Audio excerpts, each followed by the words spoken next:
Dear Patriots, before the news starts, please subscribe to our patriotic channel by clicking the subscribe button. Give us a thumbs up to this video. Don't forget to leave your opinion below in the comments section. Share the news on Facebook and Twitter so you friends see it. Thank you. MSNBC's Reverend accuses all Alabama Republicans of pedophilia. In a strong and insane rant, MSNBC's Reverend Dr. William Barber accused all Alabama Republicans of pedophilia. Seems true orthodox evangelicals would not be supporting no more or this extremism in what I call Republican religionism. It is not orthodox evangeliscalism. They try to hijack that term. White evangelicalism is connected to white nationalism, it's connected to white supremacy. It is the backbone of racism that has happened in this country, started Barber in his crazy rant. I call them Republican religionist, because they've given him cover and so many others on non-Christian policies like blocking health care is a non-Christian policy. Blocking living wages is a non-Christian policy. Blocking and suppressing voting rights is a non-Christian policy. Hating gay people is a non-Christian policy. Promoting guns a non-Christian policy, he claimed. He then accused Alabama Republicans of endorsing pedophilia for allowing children to be poor. Well, a real spiritual battle would be addressing the fact that in some counties in Alabama, 40% of the people in poverty. There are 24% of children living in households that are poverty. That's policy pedophilia, when you're hurting children and not addressing that. It's one of the lowest states in public education, he said. You've got 900,000 people in poverty. 20% with no health insurance. Those are the things that Christians should be dealing with if they were dealing with orthodox evangelicalism. This is heretical, he said.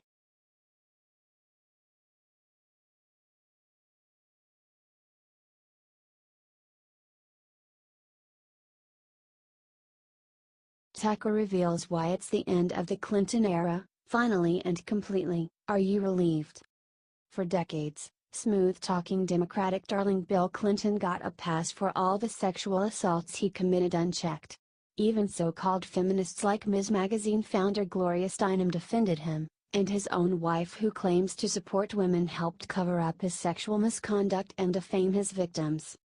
However, now that powerful figures from all political persuasions are being felt for their sex crimes, Bill and Hillary Clinton cannot hide anymore.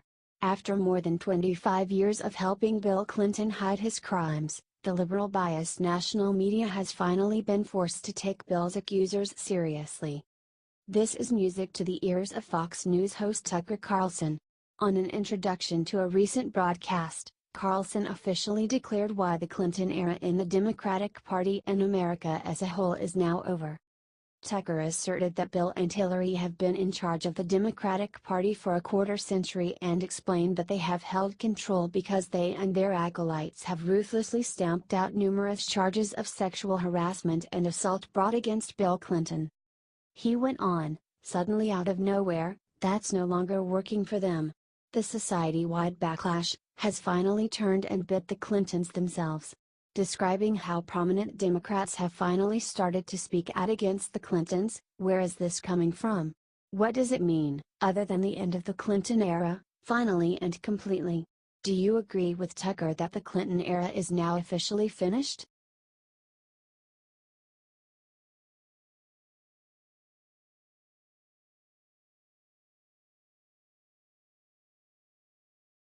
I should have left them in jail. Trump trolls ungrateful Lavar Ball over shoplifting basketball players.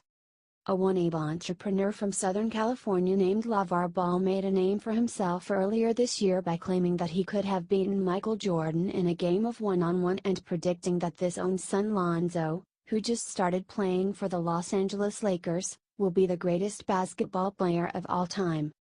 However, this nitwit recently got some serious egg on his face when his second son LeAngelo was caught shoplifting sunglasses together with two other members of the UCLA basketball team during the squad's trip to China. Luckily for him, President Donald Trump happened to be in China at the same time, and personally intervened to have charged against the three students dropped and arranged for their safe return to the States. Instead of being grateful, however, Lavar decided to criticize President Trump for saving his criminal son. Said Lavar sarcastically on ESPN when asked about how he felt about Trump bringing his son and the other two players from Chinese prison. Who? He added, what was he over there for? Don't tell me nothing. Everybody wants to make it seem like he helped me out. This did not sit well with President Trump, who hit back at Ball, tweeting, now that the three basketball players are out of China and safe from years in jail, Lavar Ball, the father of LiAngelo, is unaccepting of what I did for his son and that shoplifting is no big deal. I should have left them in jail. Do you agree with Trump?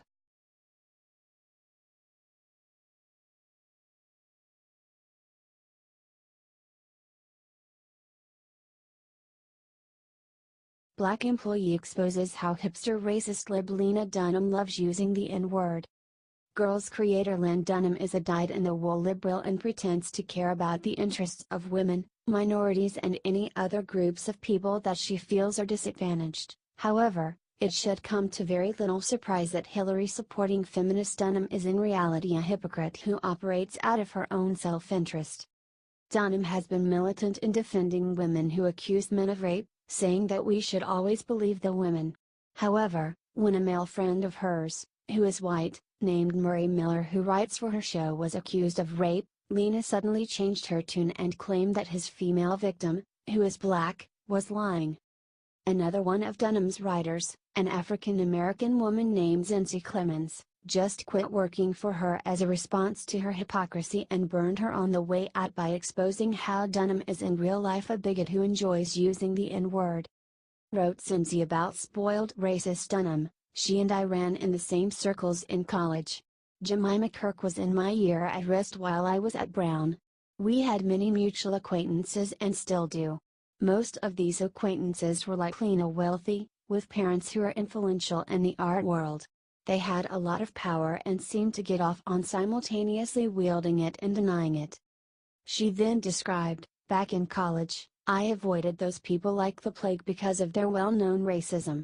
I'd call their strain hipster racism, which typically uses sarcasm as a cover, and in the end, it looks a lot like gaslighting. It's just a joke. Why are you overreacting? Is a common response to these kinds of statements.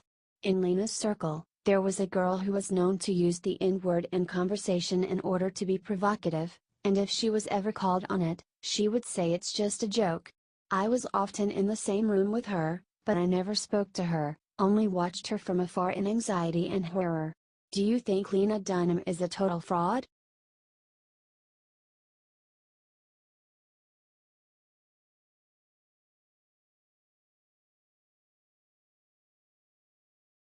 John Kelly just broke down and said the three words that'll ruin Frederica Wilson. James Kelly told reporters that he was stunned, I was stunned. That this representative listened on a phone call from a president to a widow. General Kelly, I was stunned when I came to work tomorrow morning and brokenhearted at what I saw a member of Congress doing. A member of Congress who listened in on a phone call from the President of the United States to a young wife and in his way tried to express that opinion. He is a brave man. General Kelly just came on to say that Democratic Congressman Frederica Wilson trashed President Trump when he called Sergeant Law David T. Johnson's widow, Mashia, this week. Trump called the grieving widow. Frederica Wilson listened in on the conversation and then used it to trash our sitting president. Look what John Kelly said he had to do to cool off.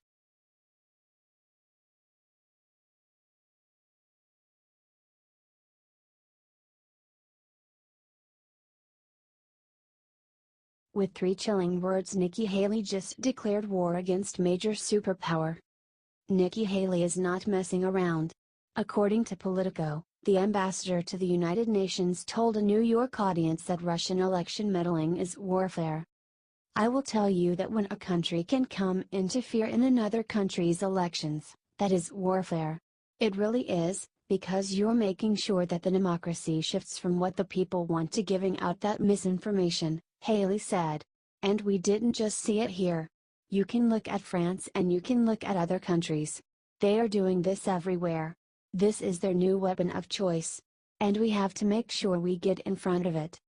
The shocking comments came during a forum hosted by the George W. Bush Institute. While the mainstream media tries to spin a tale of Russian collusion, the administration has taken a surprisingly tough stance against the Kremlin.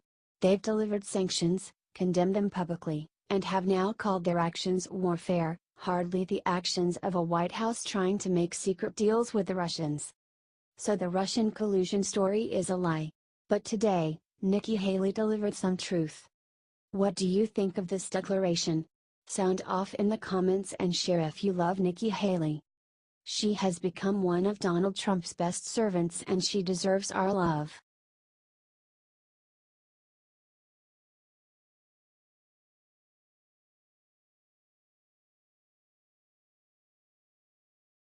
With a simple move, Melania Trump made history today and it's totally fantastic. Melania Trump is about to become a part of the world's most prestigious museum. Once a rarely seen politician's wife, Melania has transformed into a beloved fixture of American culture since becoming First Lady, and she did it in literal style. A former supermodel, Melania attended her husband's inauguration in a stunning off-the-shoulder gown designed by French designer Hervé Pierre. This week, Melania's dress will be donated to the Smithsonian. Her ensemble will become a part of the First Lady's exhibit, according to Fox News. It's a fitting tribute for a woman who often speaks with her clothes as much as she does with her words. Her look stunned the world when it debuted, and now they'll be able to witness it in person.